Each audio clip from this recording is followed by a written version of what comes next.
जय हिंद दोस्तों, आपका फिर से स्वागत है बायोलॉजी XYZ यूट्यूब चैनल में। आज का जो वीडियो है यह कुछ इम्पोर्टेंट टेक्निक्स जो कि अक्सर CSR, नेट, सेट, गेट में पूछा जाता है। बहुत सारे क्वेश्चन आपको जो यहाँ से देखने को मिल जाएंगे, तो आप जो है वीडियो को पूरा देखिए। हो सके बहुत सारा टर्म जो है नया लगे, अटपटा लगे, लेकिन फिर भी हमको इसको जो है अच्छे से जानना है क्योंकि यह बहुत इम्पोर्टेंट है।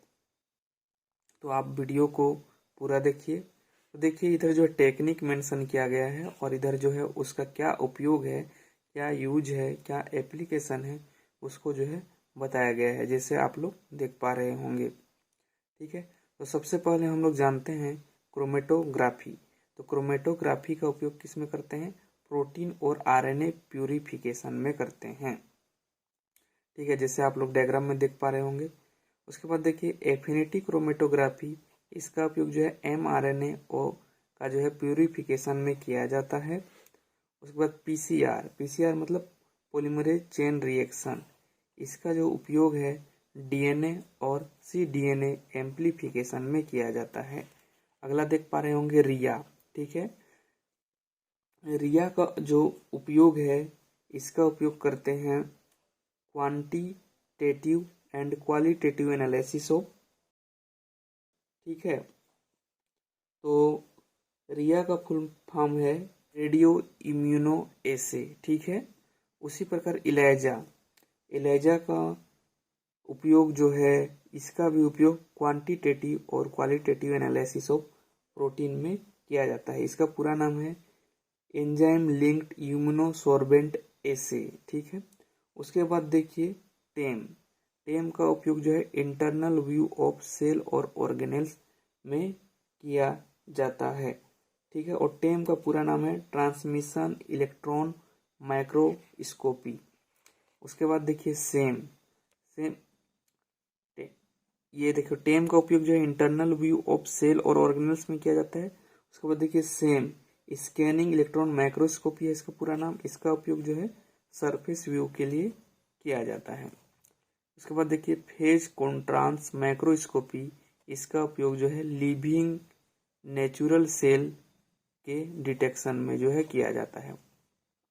उसके बाद आप देख पा रहे होंगे कॉन्फोकल माइक्रोस्कोपी, इसका उपयोग जो है 3D इमेज ऑफ टिश्यू और सेल, जो टिश्यू और सेल है इसका 3D इमेज को देखने में जो है उसका एनालिसिस करने में जो है किया जाता है।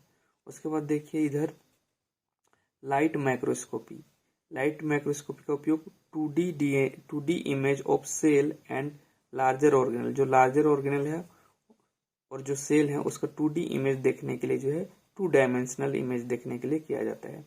उसके बाद देखिए फ्लोरोसेंट स्पेक्ट्रोस्कोपी का उपयोग जो है ऑर्गेनिक ग्रुप डिटर्मिनेशन में किया जाता है। किसी मॉलिक्यूल का जो है ऑर्गेनिक ग्रुप क्या है उसका जो है डिटर्मिनेशन में किया जाता है। उसके बाद देखिए IR स्पेक्ट्रोस्कोपी, IR मतलब क्या हो गया? इंफ्रारेड स्पेक्ट्रोस्कोपी का उपयोग जो है identification of the functional group किया जाता है। किसी मॉलिक्यूल का जो है फंक्शनल ग्रुप क्या है उसका डिटेक्शन में किया जाता है। उसके बाद देखिए मास स्पेक्ट्रोस्कोपी का उपयोग जो है मास ऑफ बायोमोलिक्यूल, कि बायोमोलिक्यूल की मास कितना है उसका डिटेक्शन एनालिसिस करने में जो है किया जाता है। उसके बाद आप देख सकते हैं एक्सरे। ठीक है, एक्सरे का उपयोग किया जाता है प्रोटीन एक्सरे टेक्निक का ना स्पेशल, तो प्रोटीन टर्सरी स्ट्रक्चर डिटर्मिनेशन के लिए किया जाता है और इसका उपयोग जो DNA की स्ट्रक्चर के लिए भी किया जाता है। यहाँ पूरा नहीं दिख रहा होगा, तो ये DNA स्ट्रक्चर के डिटर्मिनेशन में किया जाता है उसका एनालिसिस करने में। ठीक है, उसके बाद देखिए NMR nuclear magnetic resonance spectroscopy.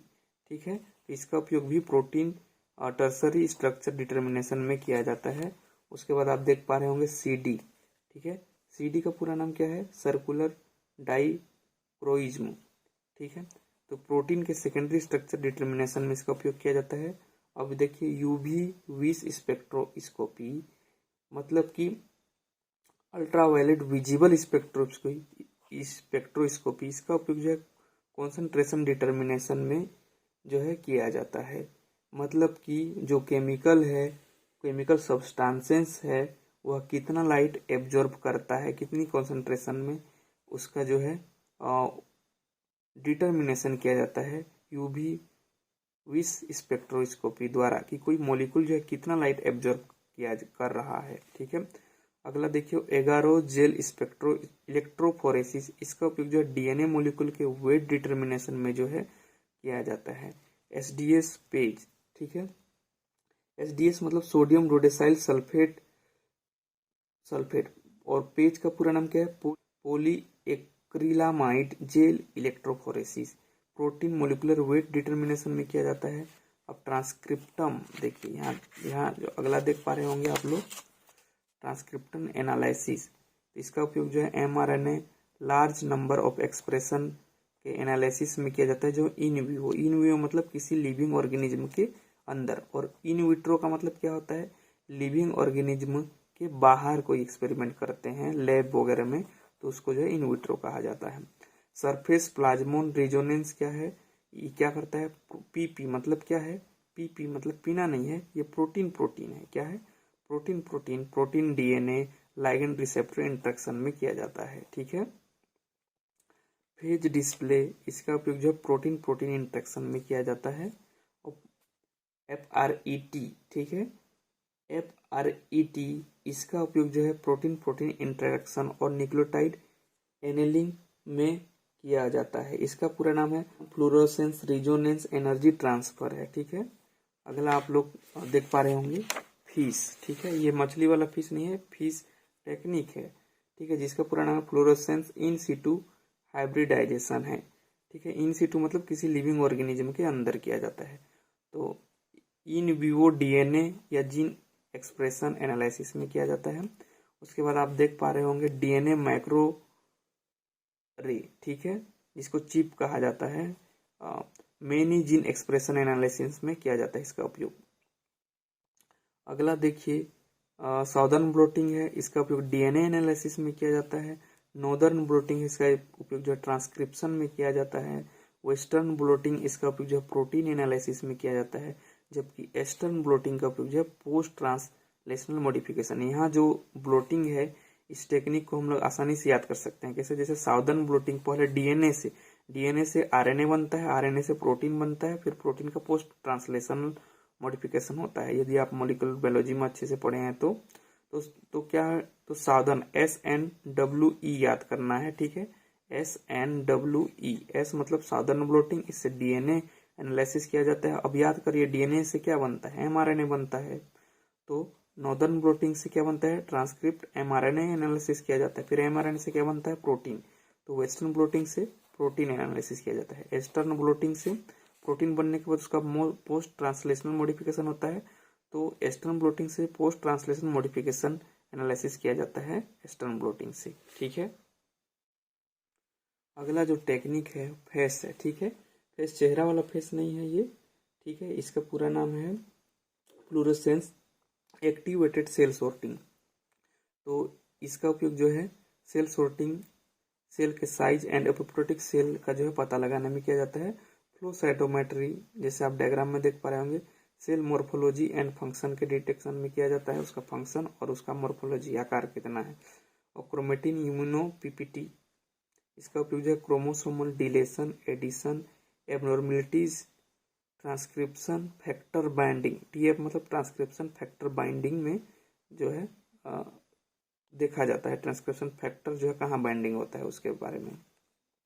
Hybridoma technology का उपयोग जो है मोनोक्लोनल एंटीबॉडी प्रोडक्शन में किया जाता है। इसको बहुत बार पढ़े, जैसे डायग्राम में देख पा रहे होंगे चूहा वाला। ठीक है, एक्सपेरिमेंट।